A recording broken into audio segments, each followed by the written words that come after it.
Hello everyone, welcome to General Orlando 327 Plays Final Fantasy XIII, Episode 21. We are just starting Chapter 10. We have a lot to talk about that happened last time. So first off, we have a actual villain for the game now, and not just, a faceless sanctum and maybe Falsey or something like that.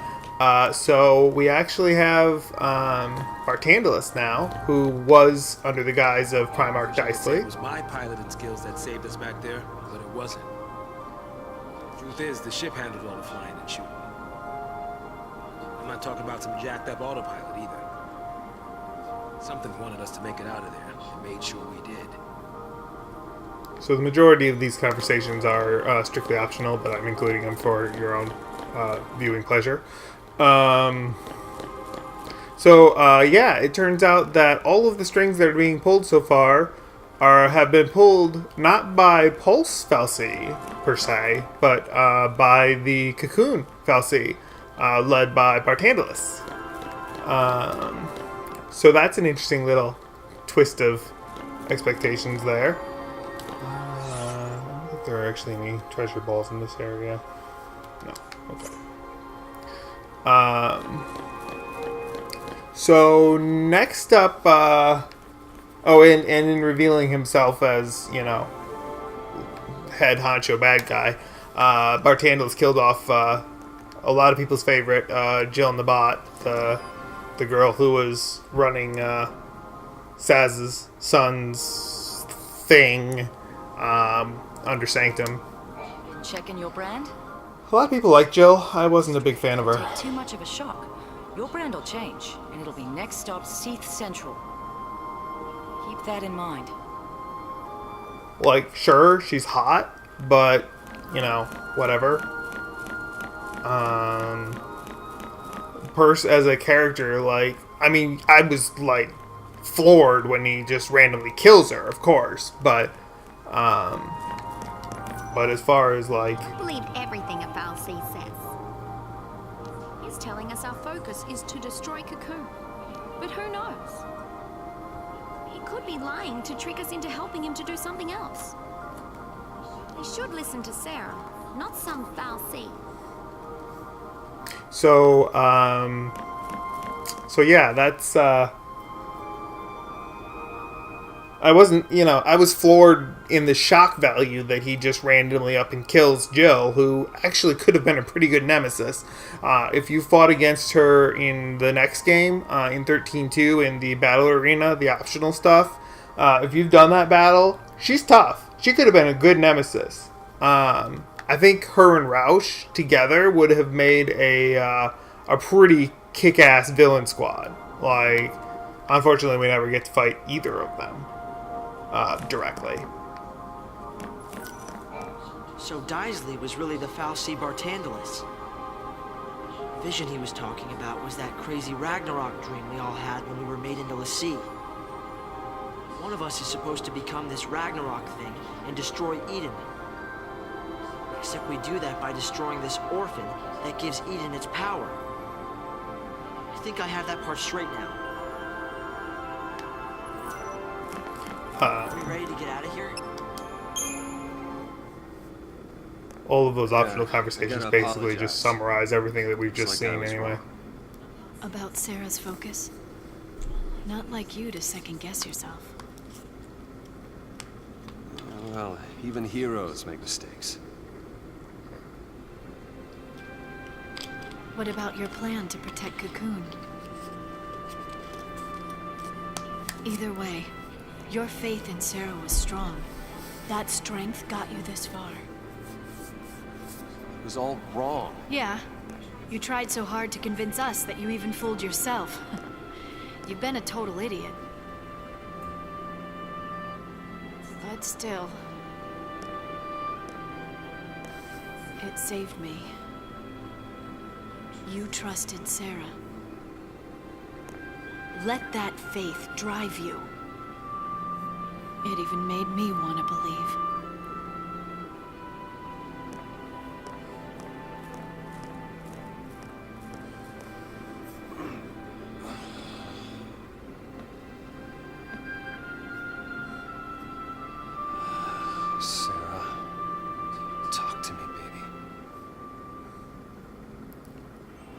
So that was the next big twist of the knife, that This couldn't be. that Sarah's real focus, the reason that she turned Those were just legends. to Crystal was because her focus was to bring this team together. Minus Fang, although it was inevitable that Fang was going to show up since Vanille was in the party. So I guess that technically counts. First off, let's change our battle team here. We want Fang back in the party. I'll fix that in a second. Because I wanted to switch the accessories before I forget, because otherwise I will. So we're going to give Fang her accessories back. Nope, that's fine. Let's see. Brawler's wristband. Oh, that's right, I did sort these. Magician's mark. And you get your Whistlewind scarf back. Alright, then that's set up. Then we can set up paradigms. So we're going to basically have paradigms set up pretty much the way that they were at the end of last chapter. With a couple minor changes. We don't need a Sentinel anymore for this chapter. So anyway, yeah, the next twist of the knife was that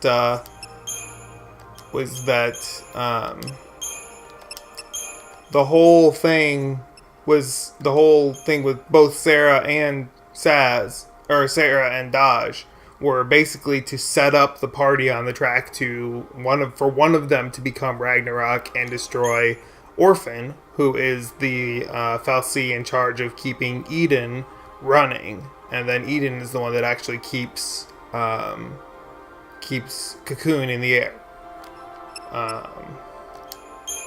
So yeah, a little bit of a fun little surprise there, and on top of it, like I already mentioned, it's not the Pulse fal'Cie that are running this, although they're involved. It's really Cocoon fal'Cie that are wanting Cocoon to be destroyed. So it really wouldn't matter whether or not they're Pulse fal'Cie or Cocoon fal'Cie, except for the fact that this way the Sanctum has the power to do whatever they feel like doing, because people are scared of anything from Pulse, especially l'Cie. So,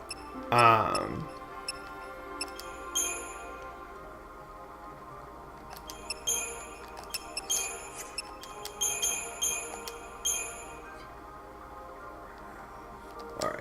So, one minor difference that we have here, instead of using Smart Bomb with Vanille as our primary saboteur, we're actually going to have Fang as our primary saboteur in those paradigms, in that paradigm in particular. Only because if we're going to use Smart Bomb, the whole point is that we want 2 Ravagers. So we're trying to increase the chain gauge while just debilitating the other the enemy forces. So instead of having the offensive buffs or debuffs from Vanille, we're going to use the defensive based debuffs from Fang, basically allowing us to target an enemy and just work and stagger it quickly. Similar to what we would do with Relentless Assault, except this way we're kind of putting up our own layer of defenses by preventing them from effectively attacking us.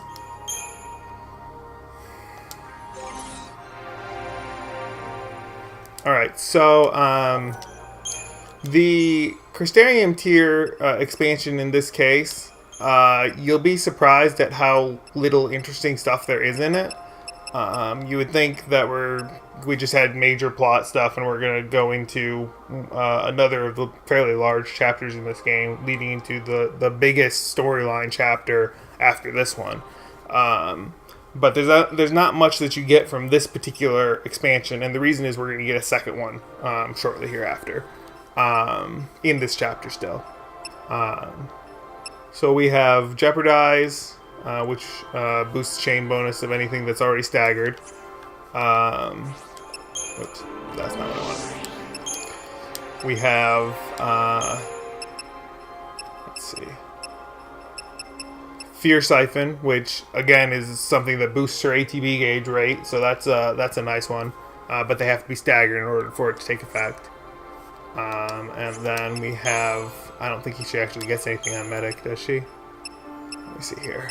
I don't think she actually gets anything on. No, she doesn't get anything on the medic tier. So the first thing we're gonna want is move. I didn't actually tell it to. Well, that's interesting. Huh. It's interesting. When I was writing my guide, I didn't actually talk about what to do here. So it doesn't really matter. There's nothing here that's crucial because we're gonna get one of the best leveling places in the game, or probably the best leveling place in the storyline of the game coming up here in a minute.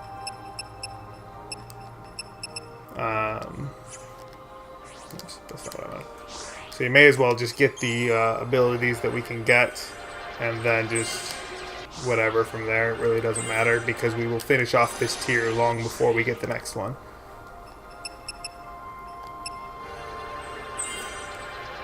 So, so the Pulse Fal'Cie and the Cocoon Fal'Cie are apparently working together to destroy Cocoon. And it sounds like the Cocoon Fal'Cie are actually the ones that are in charge of the whole thing. Fang finally gets Power Chain, which is nice. And Death Blow, which is a commando ability that if they have low enough HP, she will kill it. She has a chance to kill it like immediately instead of actually having to deplete its HP the rest of the way. So let's see. I'm going to go ahead and get both of those. Like I say, it really doesn't matter what order we do this in. Oops. Keep doing that. She gets Entrench, which is a very nice Sentinel ability that when she is using this, she's doing the usual, like, it's not as potent defense as like Steel Guard. It's probably about the same as Meta Guard if I'm correct. But after she's finished, she attacks at a random enemy, unfortunately, and does higher damage with her attack based on how much damage she took while she was defending.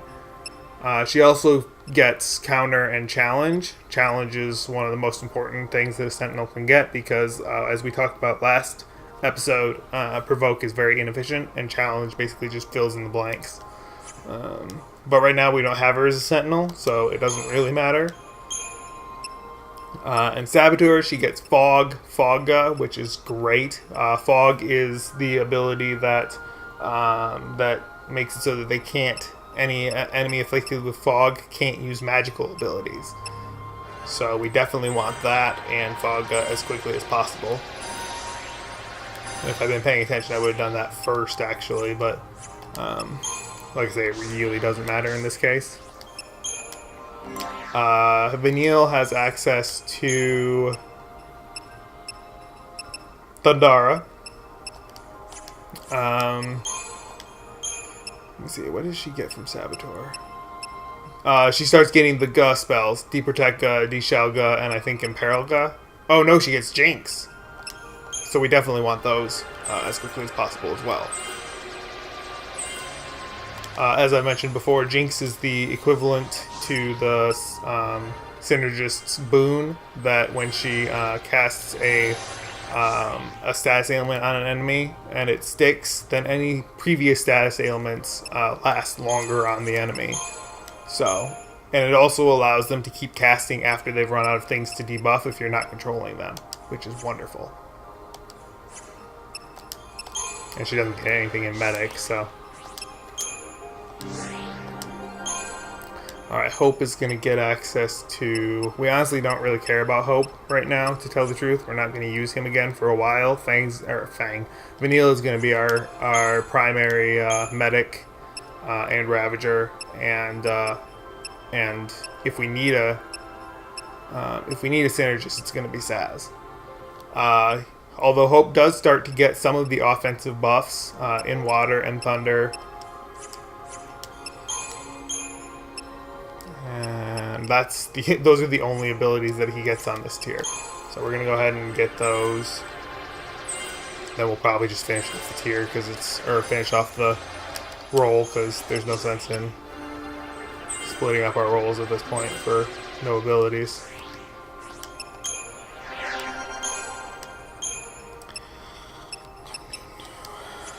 Nothing for Saz on Commando. We get Thundara. That sounds familiar. And then he starts getting some of the defensive spells from Synergist. The Bar Element, Bar Frost, and Bar Fire. So let's get Thundara first, then we'll go get those.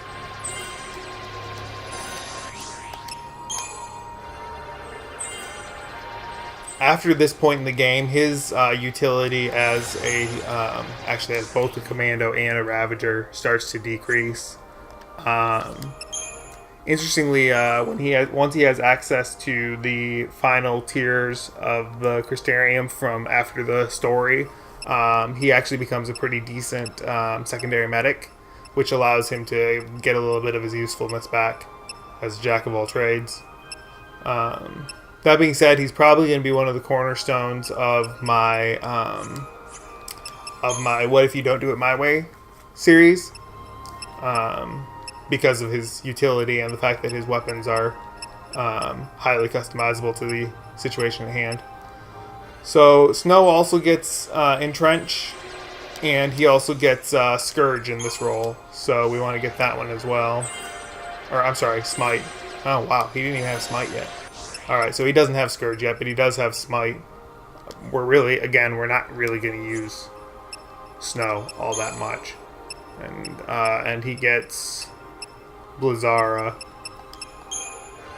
His utility as a Ravager is basically nil at this point.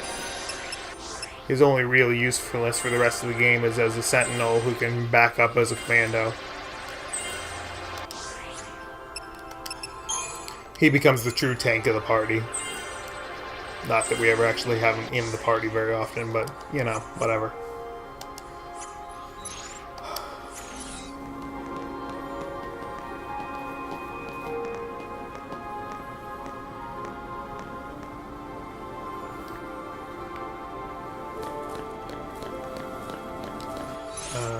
Do I have the right default paradigm set up? Yes, I do. Okay.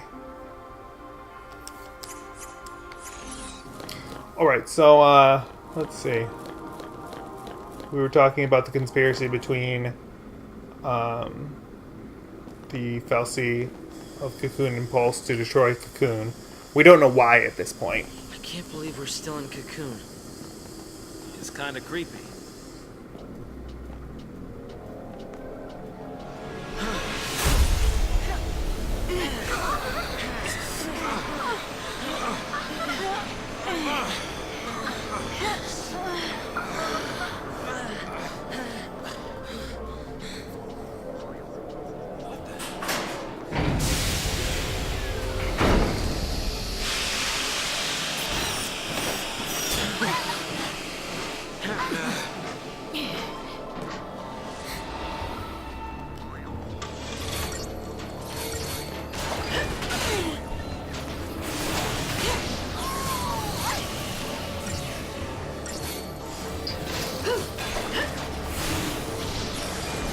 You know what? I should have lived breath here real quick.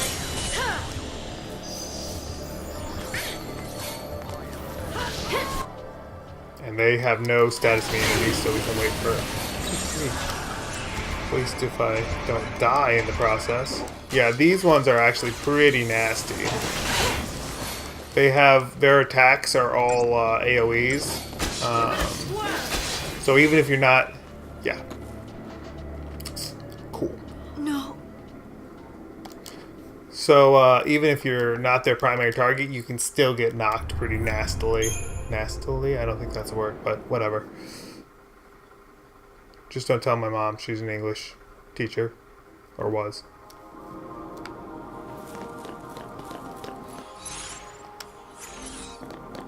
And Mom, if you're watching, I'm sorry. I failed. Alright, let's try this again.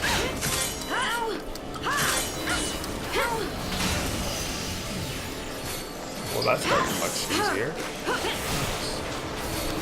Of course, they're all still targeting lightning.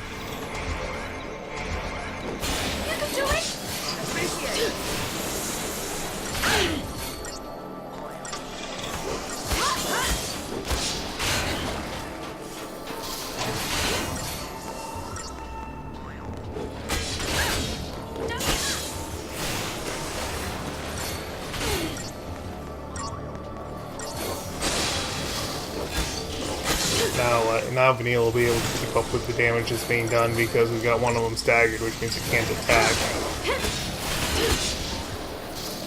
Oh, yeah?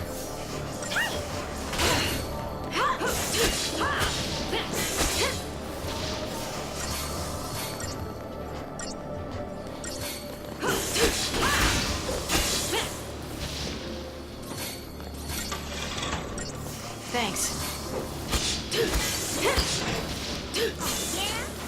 Thank you.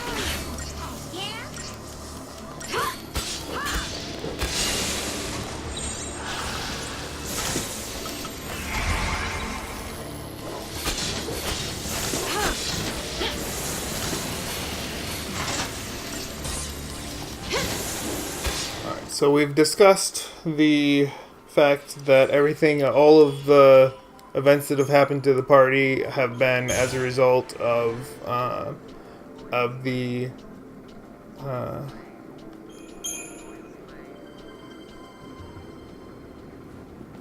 pulse, cocoon fal'Cie. But we haven't really discussed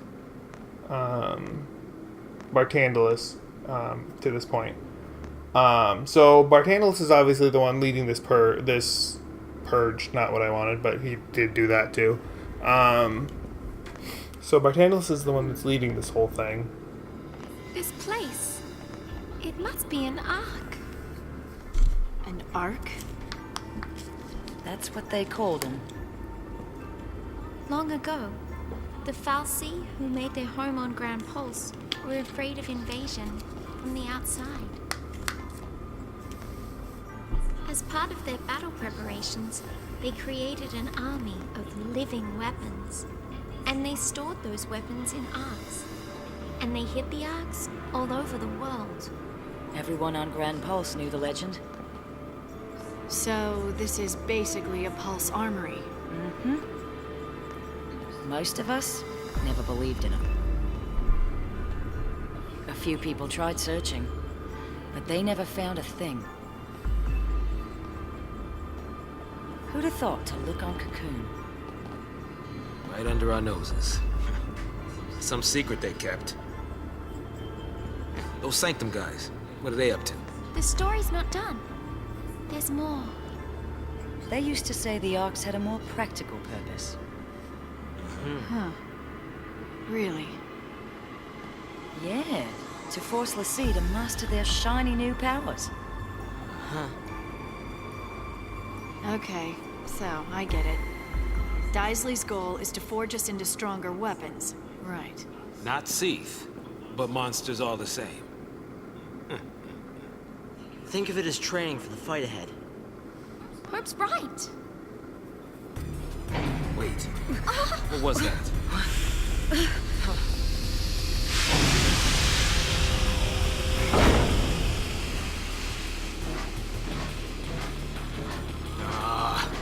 These guys again. Fun times. Over there! We gotta keep moving.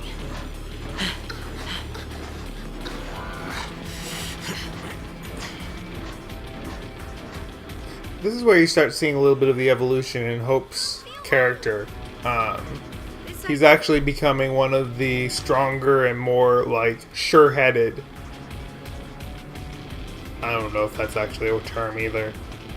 But whatever. He's one... I don't want to say he's becoming more, strong-willed, but he's one of the ones that's, more determined now to... I mean, especially right now with the uncertainty that Snow is facing after finding out that Sarah's real focus was basically to set up the team to become l'Cie, to become Ragnarok, to destroy Cocoon. The other things that just happened First off, we now have access to the rest of our tiers, or the rest of our roles. So all 3 of the secondary roles that that the entire party can take, they all have access to the missing roles. However, if you go in and look at them, the first tier, like the first tier of nodes is all like 3,000 to 6,000 CP, and you don't even get to use the ability until you get, or the role, until you get the first ability in the role.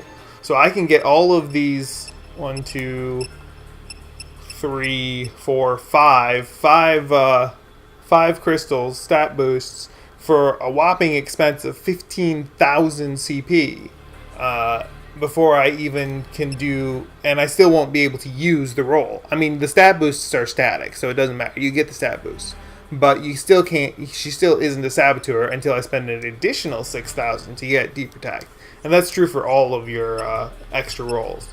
So right now, it's not worth doing. In comparison, the tier that we're on right now, you're looking at, well, actually, that's not a good example, because the tier that we're on right now is intentionally designed to be lower cost than tiers above and below it, because it's such a small tier. But we've been only spending 1,000 CP per node, and then like even the roll levels were only 2,000. So it's not not a good investment right now to do the secondary roles. So we're going to ignore those for a while. Chapter 11, we will start worrying about those very late in Chapter 11, after we've done a whole bunch of optional stuff. And if you are playing through this and don't feel like doing the optional stuff at that point, you will still not want to touch these until until after the storyline completes. You can very easily develop your party, the rest of the roles for the rest of the storyline, and it'll be potentially challenging towards the end of the story, but you can do it without ever touching your secondary roles. The other thing that happened is we can finally move Lightning out of the leader spot. So I'm just going to switch up Fang and Lightning, and it will adjust our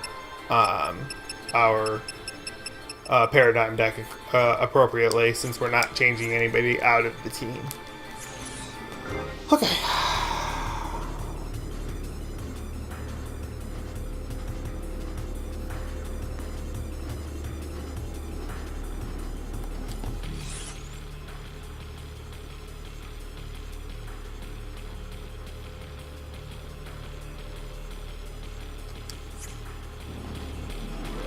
Alright, so if we backtrack, we can actually fight these Pulsework Knights again for a little bit of extra CP. Not sure it's really worth it, but, you know, whatever.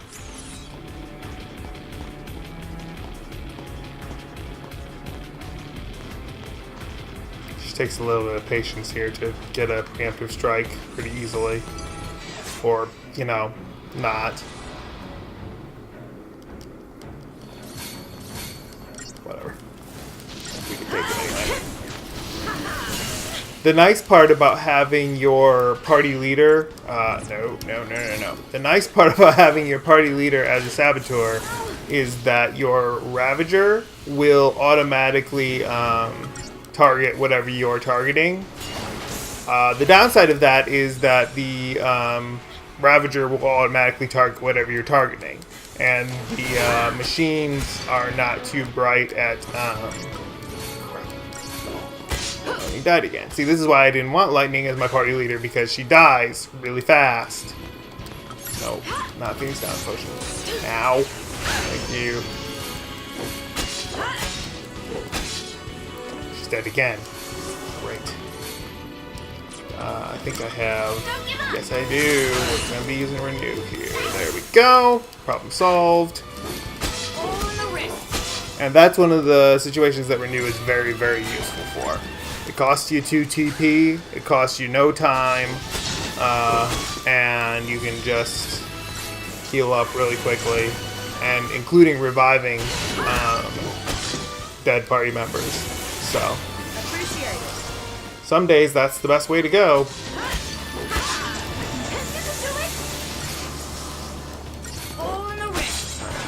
we can focus on.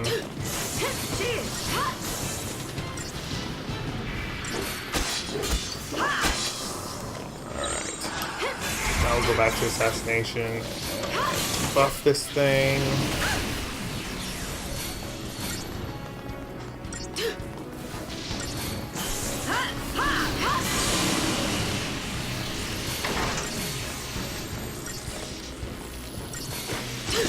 Immune to no. Why is she not casting D-Protect and D-Shell? Thank you.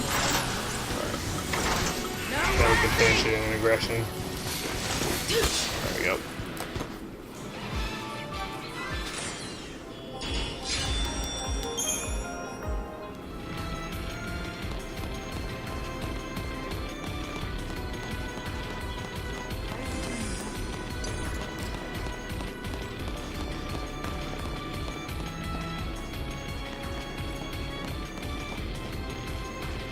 You know, if I'd been smart, I would have just gone straight through to the other stairs. Like this. Then let him turn around. Guess yes, walk backwards, fine, whatever. There we go.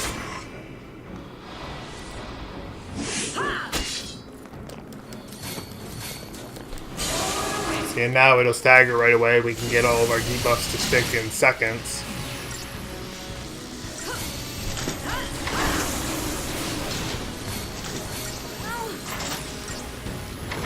And then we just switch over to aggression, or it dies before we even have time to switch to aggression. That works too.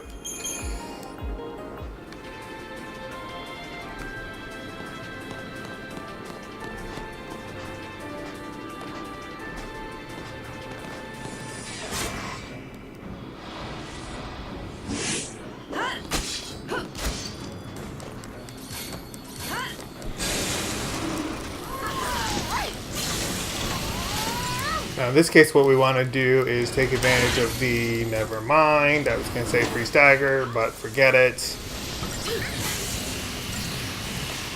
To try to get both of them to stagger and then take out one at a time. But we'll see how well that worked. Stop that. That's the downside to having a Saboteur as your party leader. Is that it keeps changing your target.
So Bartandalus is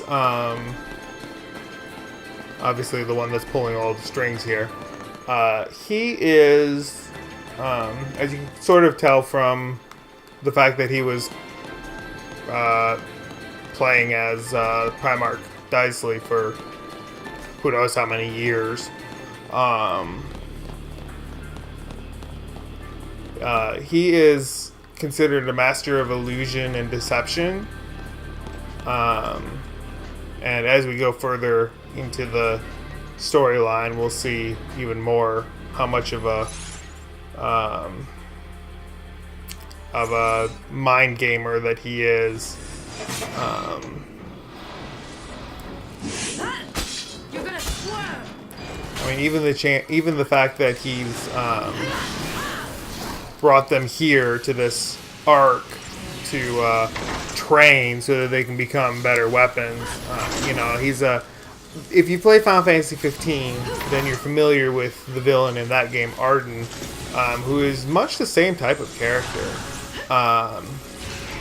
And I honestly think that Arden.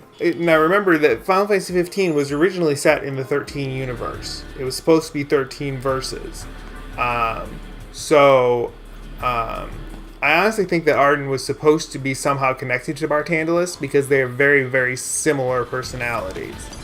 I think if it had stayed as Final Fantasy versus 13, there would have been ties between Arden and Bartandalus if they didn't just bring back Bartandalus in the first place.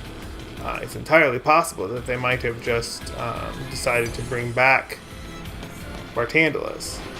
How I'm not entirely... I didn't really want to do that, but whatever. I can kill him anyway. How I'm not entirely sure. But they brought enough people back that...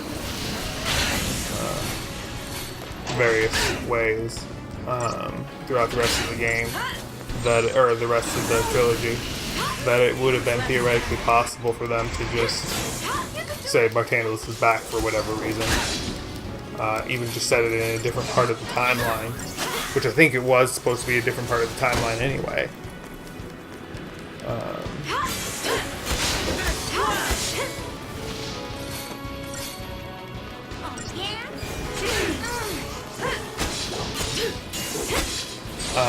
And so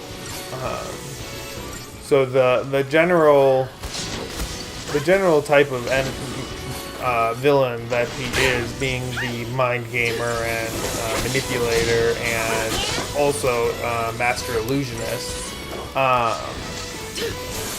which he's not one of the typical types of mega maniacal, crazy people villains like Kefka or Sephiroth. And he's not this, like, I don't know, he's probably closer to Garland from Final Fantasy IX, which if you haven't played Final Fantasy IX, I don't want to spoil too much there, but the true villain in Final Fantasy IX is much the same. He's manipulative and sits behind the scenes and does the majority of the things from the background.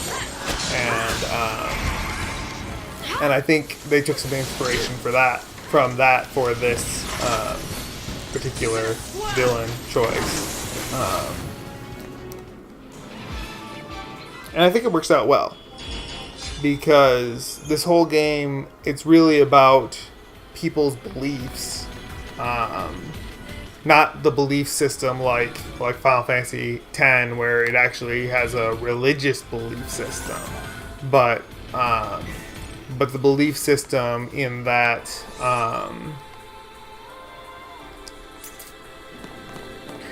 what people think, very, very almost sociopolitical as far as what the reaction of people would be to certain events. We've already talked about the political overtones of this game, and the fact that it has the basic idea that that most populations, most societies, under rule of a power that has some kind of ties to controlling media opinion, then they treat their people like sheeple, and it works out for them because they tend to people believe what they say for the most part. Okay, that's not what I wanted. That was supposed to be the other one. Stop targeting different things. That's the only thing I don't like about having a saboteur as my leader, because then they start targeting the wrong things and then you're really in trouble. No. Oh, okay. Let's keep it moving though. attack is probably going to go fine. Toss potion, there we go. That'll be enough to keep her alive.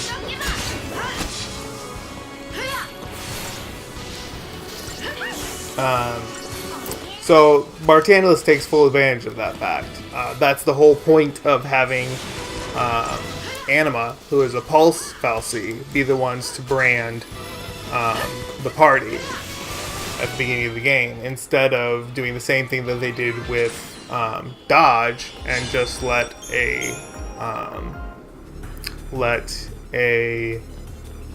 Cocoon fal'Cie turn him into l'Cie, and then basically have them manipulate them into destroying Cocoon some other way. And honestly, that plot probably would have worked better for Bartandalus if he had actually made them Cocoon l'Cie and then just tricked them into doing what he wanted them to do in the first place.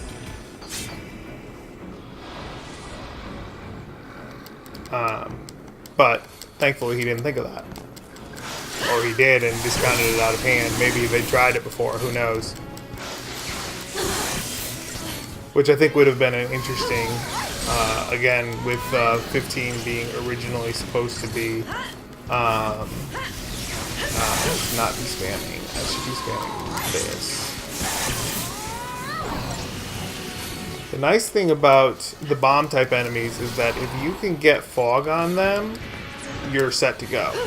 Because they don't actually have physical attacks. Theirs are all based around elemental magic spells, area of effect.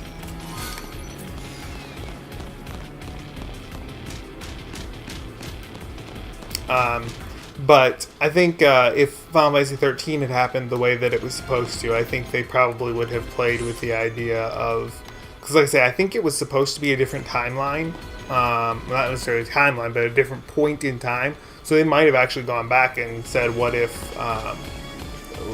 they had done it the other way first and tried to get a Cocoon l'Cie to be tricked into doing what they actually wanted them to do in the first place. Because that's what Arden in 15 is so good at, is convincing people to do what he wants, not out of spite, but out of just convincing them that it's in their best interests. That it's really, that their interests coincide.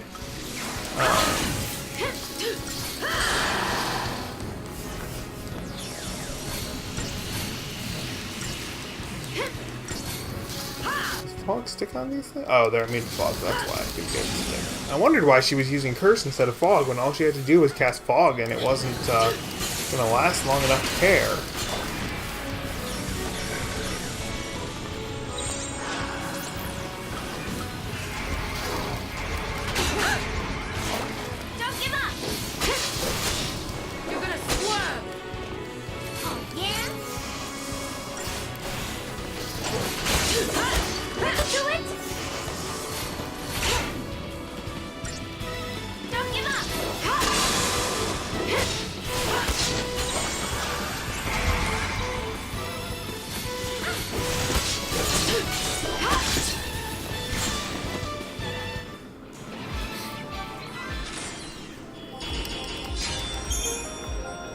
One interesting theory about Bartandalus, since it's fairly obvious that Primarch Dicely isn't his real form,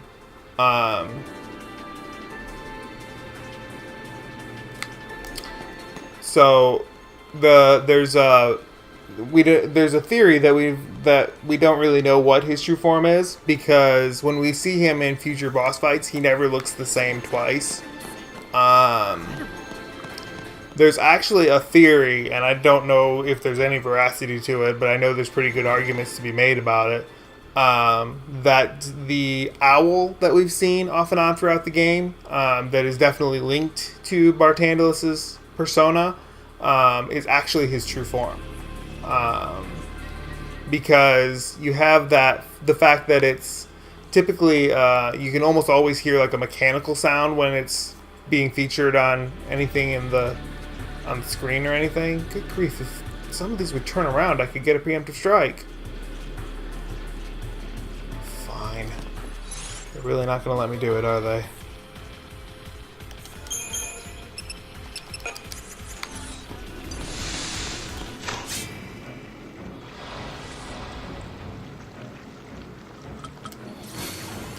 You don't really need to cast Libra on these guys. You'll get enough, but that way Vanille will know not to cast water on them.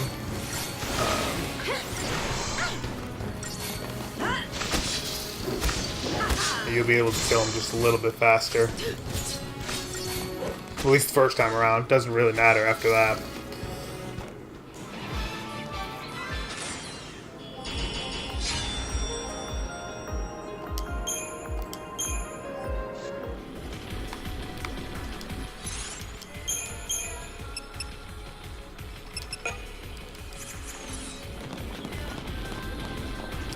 Alright, so this battle,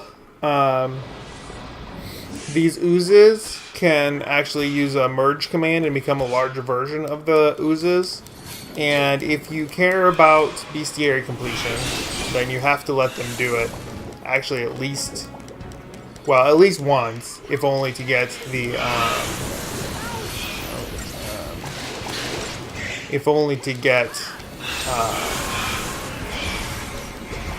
to cause a Liberscope in order to guarantee that you're going to get Be ready for the next fight.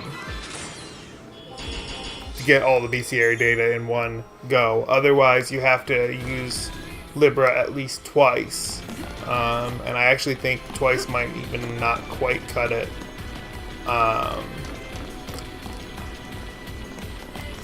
Well, no, I meant to say you actually have to fight them twice using Libra once. And even then, it's not guaranteed to give you their drops in the bestiary.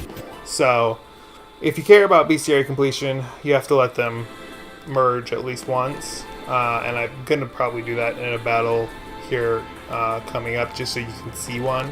But they're nasty, so if you don't care about bestiary completion, I would not waste your time with it. I'm going the wrong direction.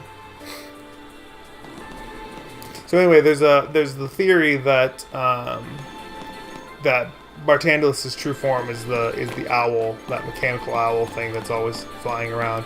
Because we've actually seen it a few times that we have not actually seen Dicely or Bartandalus himself. We saw it in the end of Chapter 2, as early as the end of Chapter 2 in the Brush of Ruins, right before we fought Garuda. Garuda? I think it was Garuda. Whatever that Electro Hellbeast thing that was flying around was.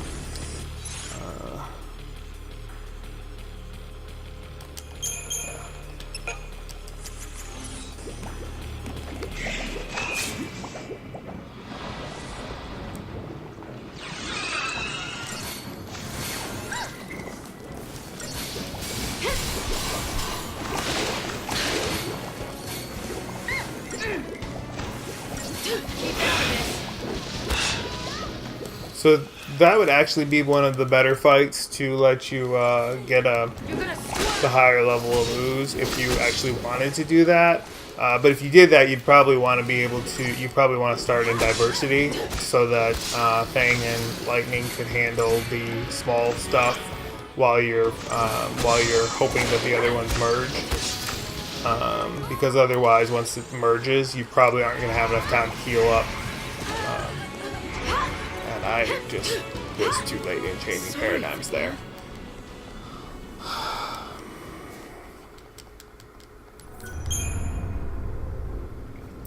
The irony is with these things that when you don't want them to merge, they're probably going to merge. When you're actually looking for them to merge so you can throw a Liberscope or something, then they'll almost never merge when you want them to.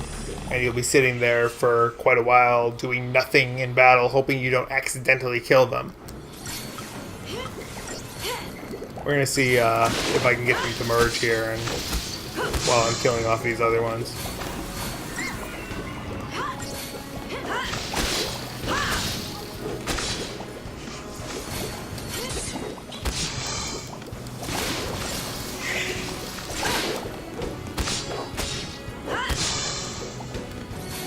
And then what we're going to do is I'm just going to let Fang sit here.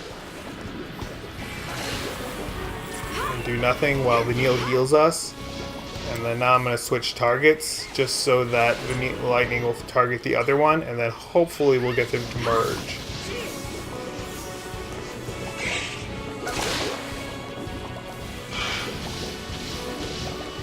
Four lightning kills it, preferably. No, it's gonna die.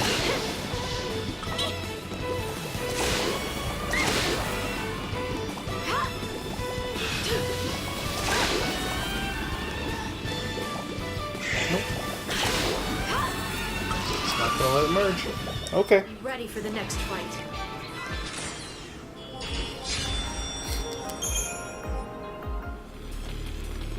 And of course, if you care about bestiary completion and 5-star ratings, it's never going to happen.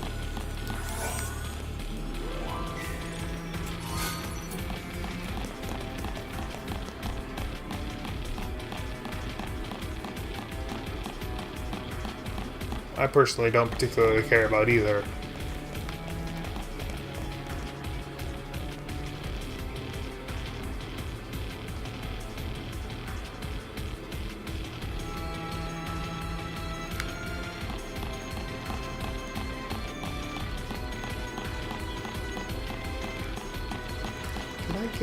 There's nothing actually down here. No, that's just a walled off area. Just wanted to make sure I wasn't actually missing anything here. This is another one that you can pretty easily get a preemptive strike on if you are patient enough. And even if you don't, it doesn't really matter. There you go. Like most of these guys' kind, they have almost no field of vision, so yeah, and that's how fast the battle goes if you get a preemptive strike on these guys. So when I said there's a really good grinding spot coming up, it's just up the way a little bit here, and it's against a mob of those. I think there's 11 of them in the pack. And it doesn't offer a huge amount of CP, but the return on the respawn point is very, very close. We actually want Limitless here, because we definitely want to take out one of the oozes before we focus on the other stuff. And then what I'm going to do is do the same thing I did last battle and switch over to Diversity and try to get the other two to merge. Now, in my luck, what's going to happen is it'll merge before I kill the first one. Alright. Then we can switch over to Diversity and let Neil keep us as healed as possible. Or, you know. And there it is. It did it. Before I was ready for it, just like I figured. Alright, well, let's go ahead and kill off the... Yeah, and at this point, even with Vanille as a full-time medic, there's a good chance that people are going to die. Because these things are very nasty for this stage in the game. Yep, see?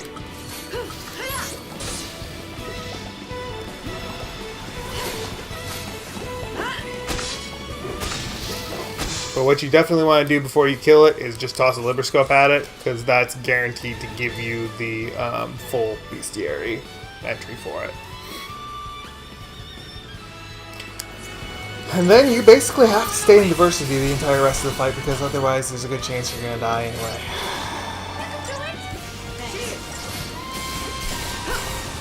If you use either Saz or Lightning, or I guess Snow, as your party leader, you could theoretically use a summon to make this a little easier.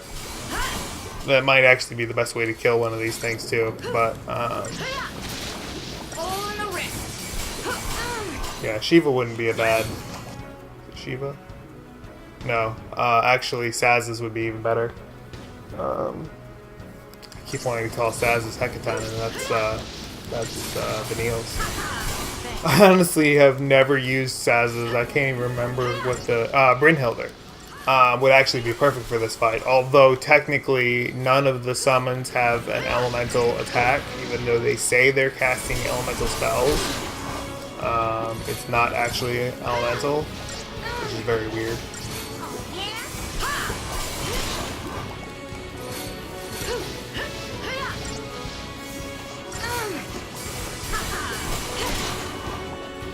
I mean, Vanille's not even keeping up with the damage that's being done to Lightning. She's getting lower and lower every time he hits her. There we go. Partially because see, this is what I'm talking about with 5-star ratings. If you want to let them merge, you're not going to get a 5-star rating on that battle. But that gives you better chances of getting the shrouds. Like we got an Aegisol there because we were at 0 stars, and that's your best bet to get shrouds. Alright, this is going to work out perfectly because this is the grinding spot right here. So what I'm going to do is I'm going to do one battle, I'm going to grab the treasure sphere, and then I'm going to show you how to respawn the battle, and then I'm going to end the episode.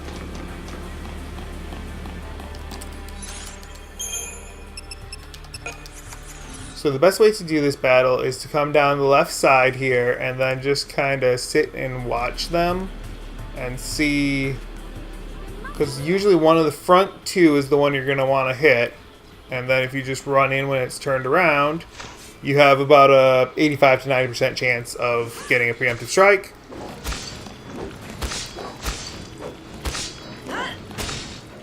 Then the other thing you want to try to do is not get one of the outlying ones in your blitz. I usually go down one and target like C or something, and then your blitz is going to hit the like from the middle of the targets. And there's a quick 6-second battle for not a huge amount of CP. It's only 640 CP. But remember, the nodes right now are only about 700 to 1,000. So that's actually really good for as quick as it takes. I'll get this treasure sphere here so that we don't forget about it later. And all you have to do to respawn this battle is come back down here.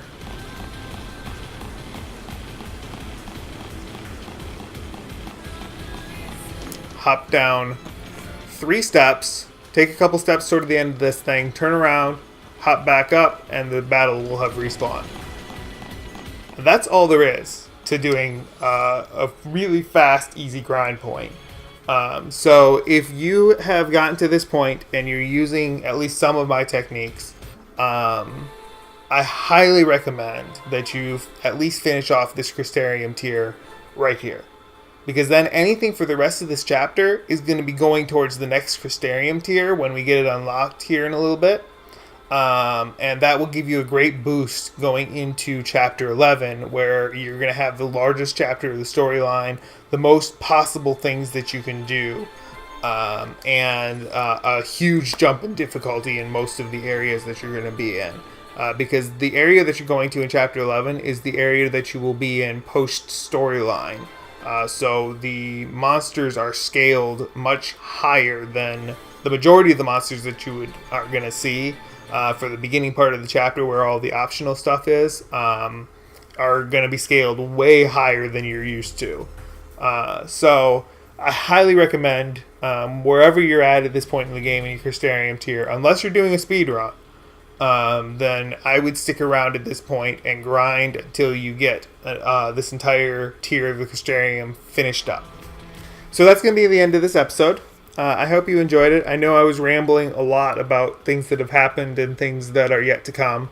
But unfortunately, there's a lot of strategy going on in this section as well. So I hope it was entertaining enough with everything intermingled there. If you like this episode, make sure to hit that like button and share it with your friends. And if you haven't already subscribed, make sure you do that, because pretty shortly here we're going to have another episode of the What If You Don't Do It My Way. Probably close to the end of this chapter when we have our boss fights for the chapter. I'll probably do another episode of that. So keep an eye out and subscribe to the channel so you make sure to get those notifications for bonus content. Have a great day, everybody.